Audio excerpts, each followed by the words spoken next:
Menopause டைம்ல heavy bleeding வர்றது நார்மலா?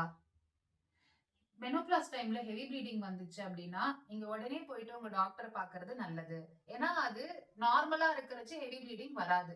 ஸோ எப்ப ஹெவி ப்ளீடிங் வரலாம்னா, ஒண்ணு உங்களுக்கு கர்ப்பப்பை லைனிங்ல தான் மாசம் மாசம் பீரியட்ஸ் வர அந்த லைனிங்ல ஏதாவது ஹார்மோன் பிரச்சனைனால லைனிங் திக் ஆச்சுன்னா அந்த மாரி ப்ளீடிங் வரலாம்.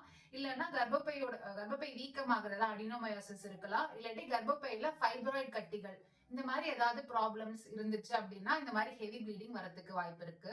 சோ அப்படி ஏதாவது இருந்துச்சு அப்படின்னா நீங்க போயிட்டு உடனே டாக்டர் பாருங்க. உங்க கர்ப்பப்பை உள்ள இருக்கிற லைனிங்கோட திக்னஸ் பார்த்துட்டு இன்கேஸ் திக்னஸ் ஏதாவது அதிகமா இருக்கு தேவைப்படுற பட்சத்துல கர்ப்பப்பை லைனிங்ல இருந்து ஒரு டெஸ்ட் பாக்குற மாதிரி இருக்கும். பிளஸ் பாப்ஸ்மியர் அப்படின்றது கர்ப்பப்பை வாய் பரிசோதனை ரெகுலரா ரொட்டீனா எல்லா லேடிஸும் பார்க்க வேண்டிய டெஸ்ட். ரெண்டும் பார்த்துக்கிறது நல்லது. இன்கேஸ் மெனோபாஸ் டைம்ல உங்களுக்கு ஹெவி ப்ளீடிங் இருந்துச்சுன்னா. சோ அதனால மெனோபாஸ் டைம்ல ஹெவி ப்ளீடிங் இருந்ததுன்னா அது நார்மல்னு சொல்லிட்டு விட்டுற வேண்டாம். தேங்க்யூ.